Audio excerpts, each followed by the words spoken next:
Netflix, and that's probably where the problem was. So I think that fight is sort of like dead and buried in the water, and we get Gervonta Davis, man, like you guys said it, is a 135-pound world champion, lightweight world champion. The guy's my height, he's 5'5", and Jake Paul is a cruiserweight, you know, he walks around at sort of like 15 stone, so, and it's an exhibition. So look, if you buy into that, then yeah, fine, but it's not one for me. Spence, let me ask you this: if you were European champion, right? Yes. Before you had to retire, so that you were European champion. If you were, how tall are you? What are you at? 4'8", 4'9"? 5'5". 5'5". Okay. If you were in your pomp at European champion and you were 5'5" and you were fighting Jake Paul, would you fancy your chances?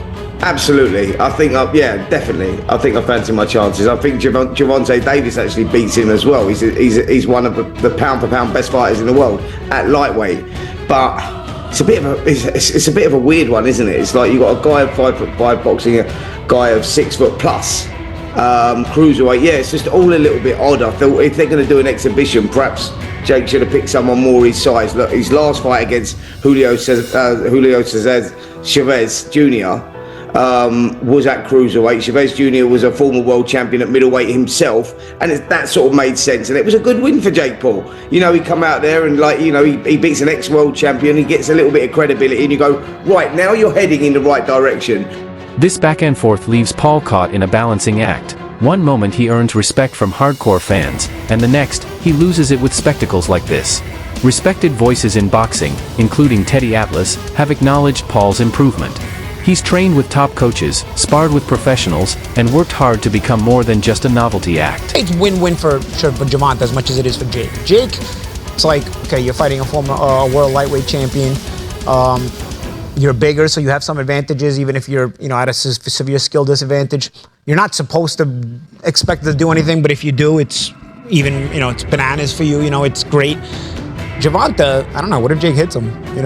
Jake's a big guy. I don't know if Gervonta stood next to Jake. Jake's a big guy. Yeah, he's a big dude. And Gervonta is small even by lightweight standards. Right. So it is a little bit of a David and Goliath fight. It's just the David character in Gervonta is much more skilled. But I guess that's the thought process. As far as what it does for boxing, well, absolutely nothing. But then again, what have Gervonta Davis and Jake Paul really done for boxing in the ring aspect? Because Jake, I am a believer in Jake as a promoter, and I think that he has a future as a promoter, and I think he's done very well as a promoter, and I think his company has done some very good things for the sport, and for young fighters, and for brewing talent and making good fights on that basis. But as far as from fighters' perspective, what they do for boxing from a fighter's perspective, I don't think Gervonta Davis has ever done anything for boxing, honestly. Like I feel like TV has just in this generation, they just create stars, and then they just tell you, okay, we're gonna make this guy the star. It's like they're pre-created, and then they just tell you.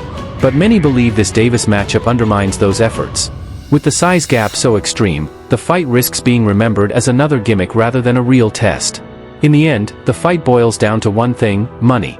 It may not answer questions about Jake Paul's boxing future, but it will certainly grab attention, sell tickets, and get people talking. And in today's boxing world, sometimes that's all it takes. Jake Paul versus Gervonta Davis, a fight that makes no sense. Here we go again, people. Another Jake Paul fight, another embarrassing night for boxing. Said this a few times now, and I'm really getting sick of it. 10 rounds of tediousness, whereby Jake Paul was just, I say throwing punches, a lot of them didn't have any zip on them against an opponent that was just compliant. He holds boxing in contempt. He's basically pimping the sport. That's what Jake Paul is doing. And I find it unacceptable, I really do. The whole Jake Paul brand is actually bad for boxing. Taking advantage of the sport, pimping the sport, fighting washed up MMA fighters, former fighters, and now we're hearing that he's about to enter the WBA rankings and could be in line for a world title shot. Absolute farce. He couldn't get away with it in any other sport, and that's what makes me so mad. Jake Paul has built a reputation on shock value, but his latest matchup may be the strangest yet. This November, Paul will step into the ring against Gervonta "Tank" Davis in an exhibition fight that has left boxing fans more puzzled than excited. The numbers tell the story. Paul is a cruiserweight, standing over 6 feet tall and weighing around 200 pounds. Davis, on the other hand, is a lightweight who fights at 135 pounds and measures just 5 feet 5 inches. That's a 65-pound weight difference and nearly 8 inches in height. It's less of a matchup and more of a spectacle. Paul's previous fights, while unconventional, at least made some sense. His bout against Julio Cesar Chavez Jr., a former world champion at middleweight, gave Paul a shred of credibility. He beat a seasoned pro and showed flashes of real progress. But taking on Davis? That feels more like David versus Goliath, with Goliath wielding YouTube fame instead of genuine boxing credentials. So Jake Paul was supposed to be fighting AJ. Eddie Hearn announced 99% done, which we've just spoke about. What next for AJ? Potentially Jake Paul. But it now looks like that Jake Paul is fighting one of Anthony Joshua's legs. He's fighting Gervonta Davis, somebody who's a quarter of his size. I don't even know what's going on. Has Eddie Hearn been played? Let me know what you think, but the AJ fight with Jake Paul's finished. Gervonta Davis, fake Paul, November. I don't know what's going on in the world of boxing. This is an absolute joke. What next for AJ? We'll get into this, and there's so many questions I want to get into. For Davis, this fight is a lose-lose scenario. If he wins, critics will say Paul was never a serious boxer to begin with. If he loses, the excuse will be the massive size disadvantage, not his skill. Even with Davis's knockout power, the risks of stepping up against a much larger opponent are obvious. Had been being talked about even prior to the Lamont Roach fight. I thought it was so utterly ridiculous, especially that you've essentially manufactured Gervonta into a star without really having him fight any major threats in his career, you know. I know the groupies, they're gonna say somebody like saying, well, if Leo Santa Cruz is the biggest name on your resume, you got a problem. Like Santa Cruz was probably dying shot by the time before Gervonta Davis.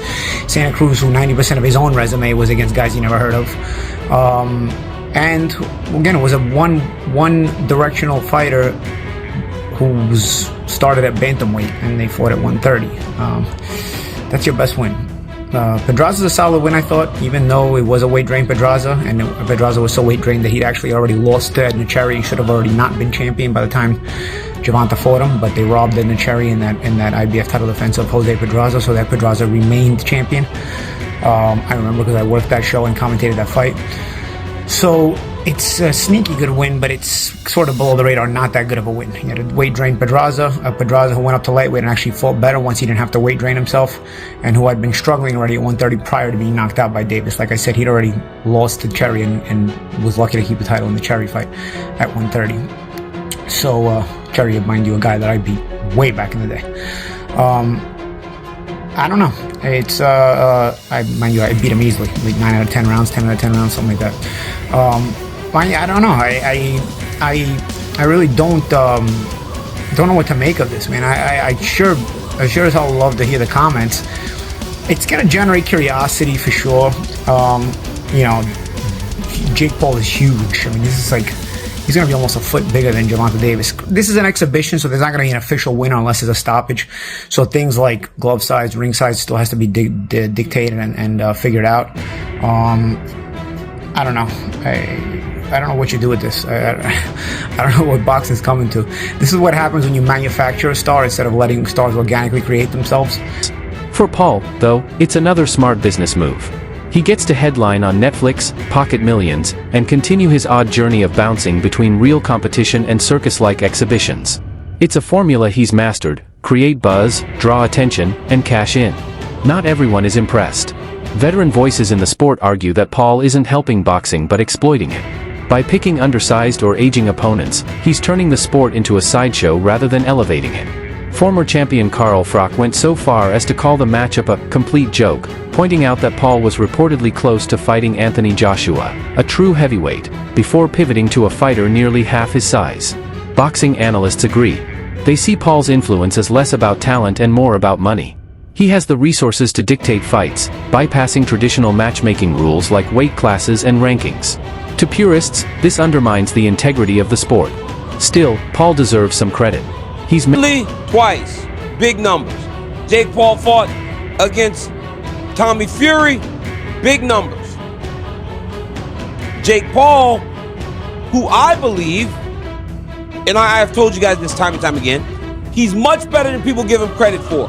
One, Jake Paul is not an amateur fighter, like some try to say. Jake Paul has money, so Jake Paul is getting trained by the best boxing coaches that money can buy. He's full-time boxing.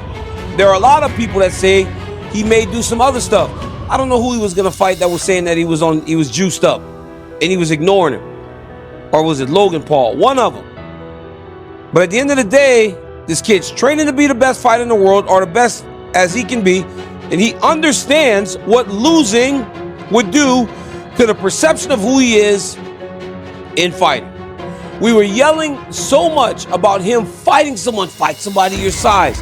Fight somebody, a real boxer. Stop fighting MMA guys. There were so many things that people were mad about in regards to his level of competition and the people he was competing against. Well, today we learned that Jake Paul has his next opponent. His next opponent is by far the most credentialed guy actively. Many want to jump down my throat and say, well, Mike Tyson is actively. That's it for today's video. Stay